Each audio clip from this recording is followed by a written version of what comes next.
Assalamualaikum warahmatullahi wabarakatuh. Saudara sekalian, saya ingin mengajak untuk melihat video berikut ini, yaitu video konferensi pers Perjuangan Wali Songo Indonesia Laskar Sabilillah. Ini adalah perjuangan rakyat semesta, perjuangan anak cucu generasi saat ini yang ingin meneruskan ajaran adiluhung para wali songo, di mana saat ini ajaran adiluhung wali songo sudah mulai terkikis dan bahkan ada usaha penggeseran dan penggusuran oleh Ba Alawi. Maka dengan bangkitnya keturunan wali songo, mari kita rakyat Indonesia kita dukung, karena kita ada dan kita seperti sekarang ini adalah jasa dari perjuangan para wali songo. Maka siapapun orangnya yang mengaku sebagai warga negara Indonesia, wajib hukumnya ikut jejak wali songo.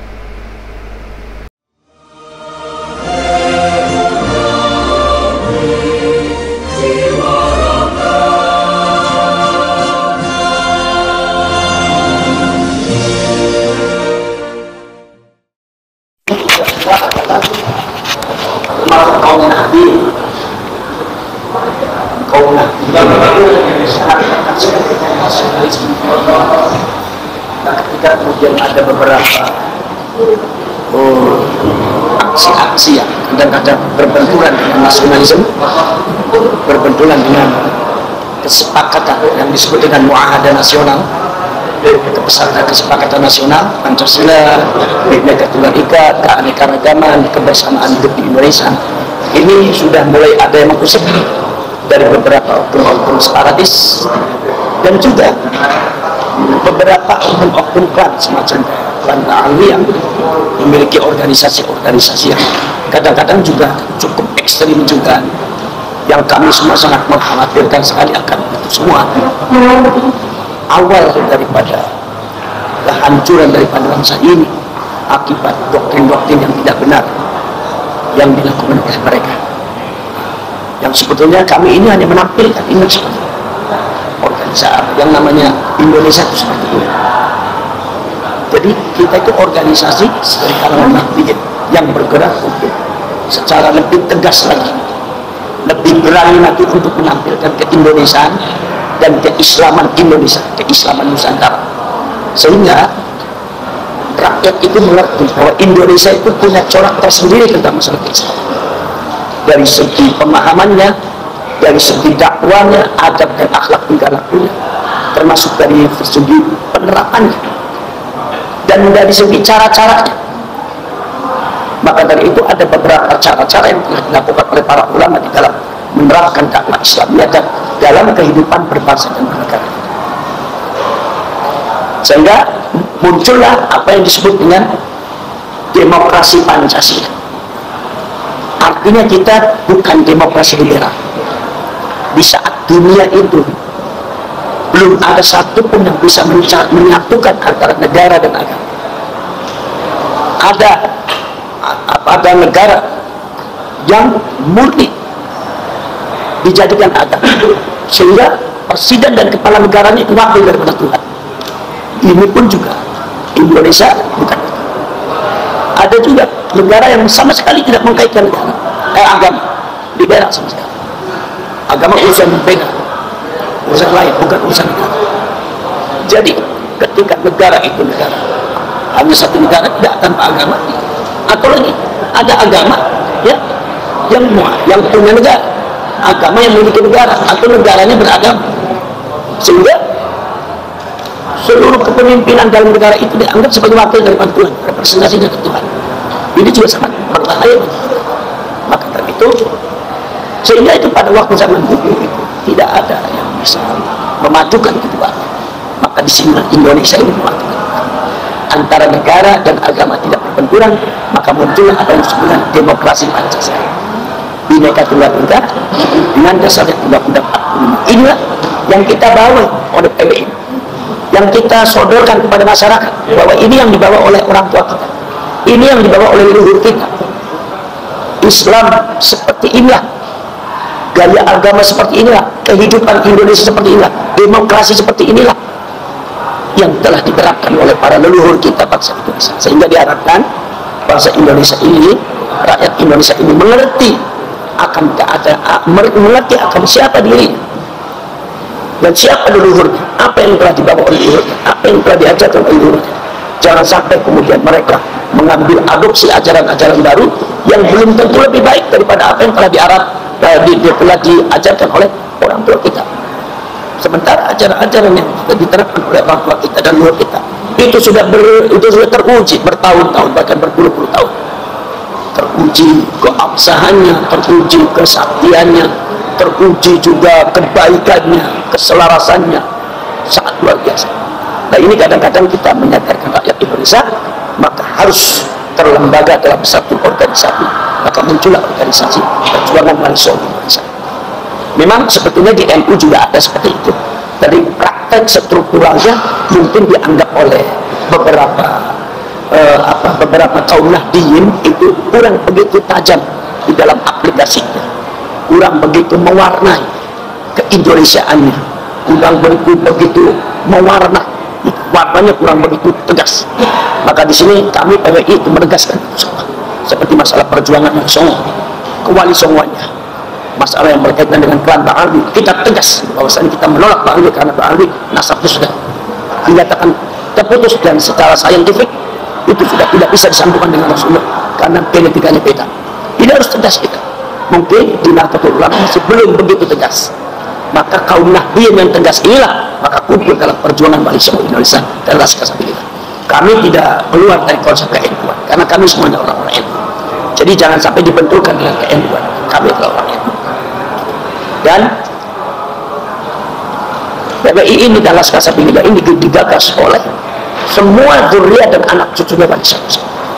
Wali Songo itu banyak, bukan cuma 9, tapi itu adalah pengurus dakwah Islamiyah secara sosial dan keagamaan yang dibentuk selalu 9.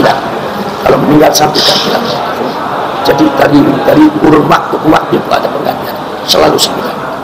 Makanya saya mengharapkan juga di PWI ini ketika ada semacam pakem itu selalu saja 9. Deklarasi Laskar tadi juga 9 dukung, dan pengurus kesepuhan Laskar Sabilillah dan PWI itu juga 9 orang kesepuhan, sehingga diharapkan bisa ngalap barokah kepada angka 9 yang telah dipegang dan diarahkan oleh para wali songo kita, para leluhur kita.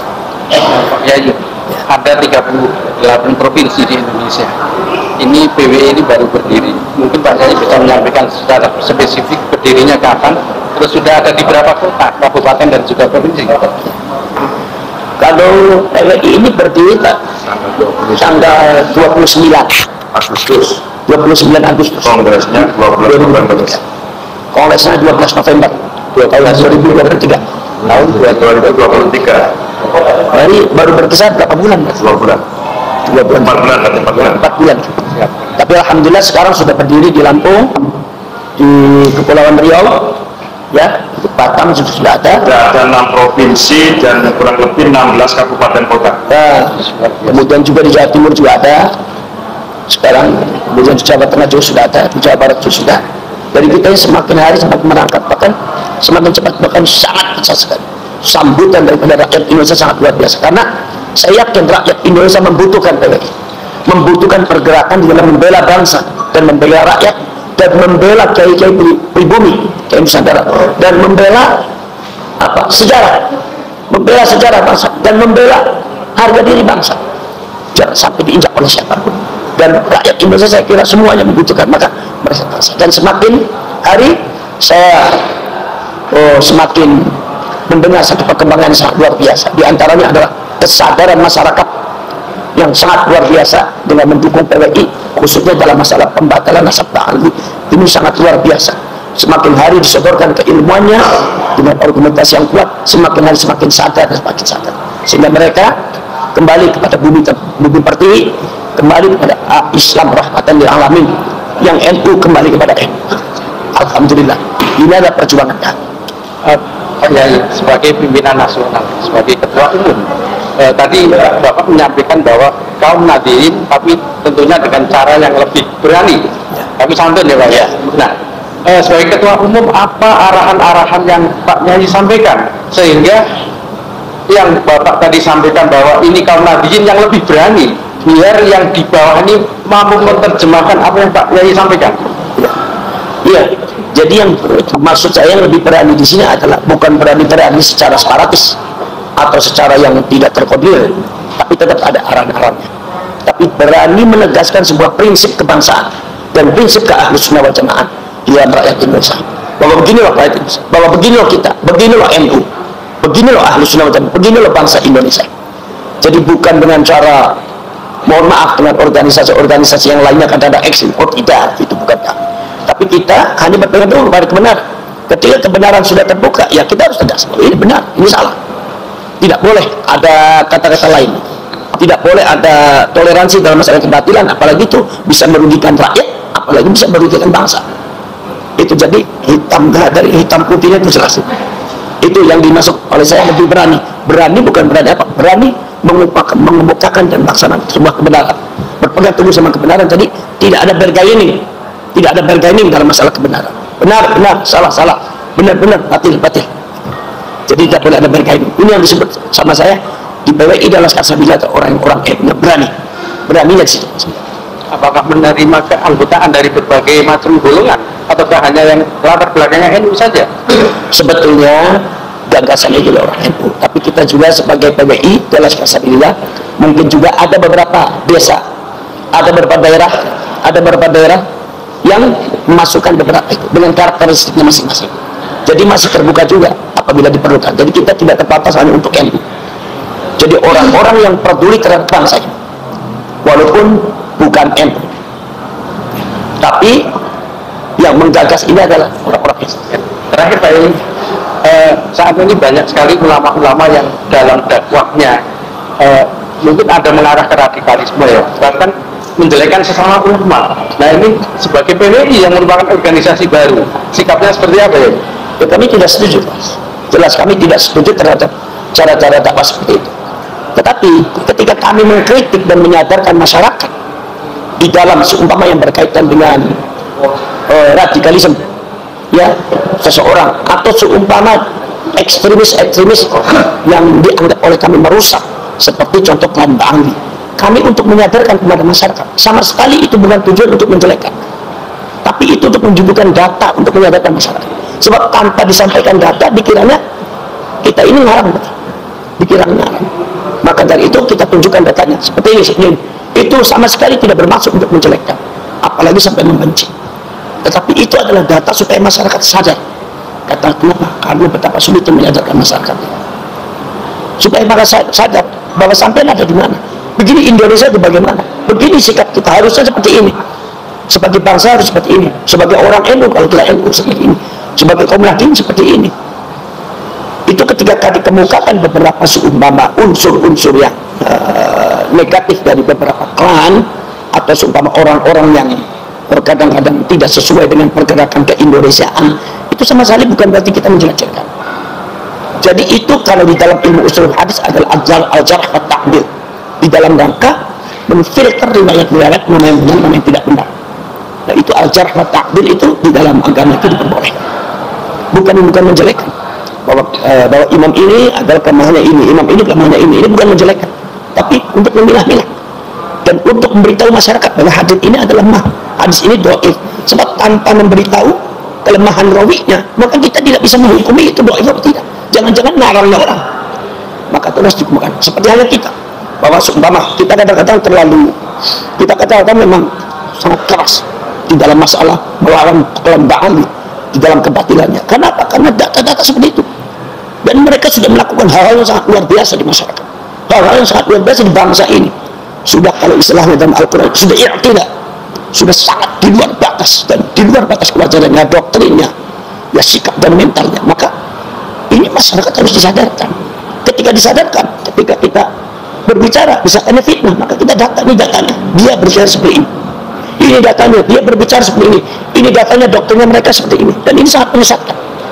Ini bukan dalam rangka menjelekkan, bukan jalan, tetapi dalam rangka memberikan memberikan bukti kepada masyarakat bahwa itu semua akan merusakkannya. Itu semua tidak benar, sudah keluar dari jalur kebenaran. Dan harus datang buktinya. Jadi di dalam masalah dakwah dengan cara menjelek-jelekan, apalagi sampai menghina, apalagi sampai apa, ya saya tidak setuju. Tetapi kalau ketegasan di dalam masalah perjuangan bangsa, saya setuju. Tapi bukan dalam rangka menjelek-jelekan, tapi hanya data negatif, data positif harus semua dikemukakan sesuai dengan data. Jadi kita bekerja itu berjuang bil ilmi, dengan ilmu, bukan dengan cara. Barangkali Imat mau menambahkan. Ya, saya Wakil Ketua Umum PWI Laskar Sabilillah Imaduddin Usman akan meringkas dari apa yang dikemukakan oleh Ketua Umum Dr. Kiai Haji Billy Yahsi, bahwa hari ini kita sedang mengadakan musyawarah kerja nasional pertama yang dilaksanakan pada hari ini Kamis dan Jumat 7-8 Maret 2024, diikuti oleh seluruh para pengurus nasional, pengurus pusat, dan juga para pimpinan wilayah yang telah terbentuk PWI di berbagai macam provinsi. Di dalam musyawarah kerja nasional ini akan dibahas berbagai macam program kerja yang akan dilakukan oleh PWI Laskar Sabilillah 2023-2028 ini, mengenai apa yang akan dikerjakan dan apa yang menjadi konsen utama dari PWI Laskar Sabilillah. Kemudian PWI ini adalah sebuah organisasi yang digagas oleh para kiai-kiai Nahdlatul Ulama, namun dalam keanggotaannya ini tidak terbatas kepada para anggota atau masyarakat yang mengaku dirinya Nahdlatul Ulama, tetapi memiliki sebuah cara pandang yang sama apapun di organisasinya, yaitu cara pandang kebangsaan, NKRI, dan setia terhadap Pancasila. Usaha-usaha yang dilakukan oleh PWI Laskar Sabilillah ini adalah diantaranya menjaga ajaran-ajaran Wali Songo, karena dari anggota-anggota yang ada atau para pendiri ini terdiri dari para pecinta Wali Songo sekaligus juga para duriat-duriat Wali Songo. Ajaran-ajaran Wali Songo, kebangsaan yang luhur, toleran, dan saling harga menghargai, tenggang rasa yang diajarkan Wali Songo, ini yang akan menjadi konsen untuk dijaga dan disadarkan kepada masyarakat bahwa inilah sebenarnya ajaran Islam rahmatan lil alamin yang diajarkan oleh Wali Songo, dan inilah PWI Perjuangan Wali Songo Indonesia Laskar Sabilillah konsen ke arah usaha-usaha tersebut. Demikian. Mungkin ada yang menambahkan? Cukup ya? Ada. Sedikit tambahan. Sedikit tambahan. Tadi sudah dijelaskan oleh Kiai Imaduddin Usman, nama itu Bagus Nur Fadil. Nah, ini saya juga wakil ketua daripada Kiai Abbas. Latar belakang dari PWI ini, Perjuangan Wali Songo Indonesia, dilatar belakangi oleh gerakan radikalismenya para oknum habaib Ba'alawi muasal Yaman yang mengaku-ngaku sebagai turunan Nabi, yang ternyata dari berdasarkan penelitian de facto dan de jure mereka palsu secara ilmiah sebagai turunan Nabi, tapi mereka menjual-jual nasab mereka untuk mendapatkan dukungan mendominasi masyarakat di Nusantara ini. Bahkan mereka membelokkan sejarah dan sejarah tokoh-tokoh Nusantara termasuk para Wali Songo. Wali Songo itu dibelokkan sejarahnya seakan-akan juga berasal dari Yaman. Nah, makanya perjuangan kami ini di berbagai bidang, termasuk juga pelurusan sejarah dan silsilah daripada Wali Songo itu sendiri, dan meneruskan perjuangan dakwah Wali Songo di masa kekinian. Mungkin sekian dari saya, sedikit tambahannya deh. Terakhir dari saya, Haruddin Panglima Pusat Laskar Sabilillah. Kami ada bersama para kiai, para ulama Nusantara yang sedang meluruskan nasab, meluruskan sejarah. Oleh karena itu, siapapun orang Indonesia dari marga apapun, terutama Habib-Habib, Ba'alwi yang berani lagi menginjak-injak, merendahkan, menghina harga diri, martabat ulama pribumi, maka kami akan menabrak kalian dengan cara apapun. Terima kasih. Ini adalah sama, bahwa ini adalah adil untuk untuk mempertahankan dan melanjutkan perjuangan Wali Songo, baik urusan agama maupun urusan negara. Ketika berbicara agama, otomatis adalah Islam Ahlussunnah wal Jamaah. Ketika berbicara negara, otomatis adalah NKRI dan Ideologi Negara Pancasila. Karena hari ini adalah sudah banyak yang mengusik, maka kita tidak boleh diam. Dosa besar kalau kita adalah diam, akan mendapatkan laknat Allah Subhanahu wa taala. Terima kasih.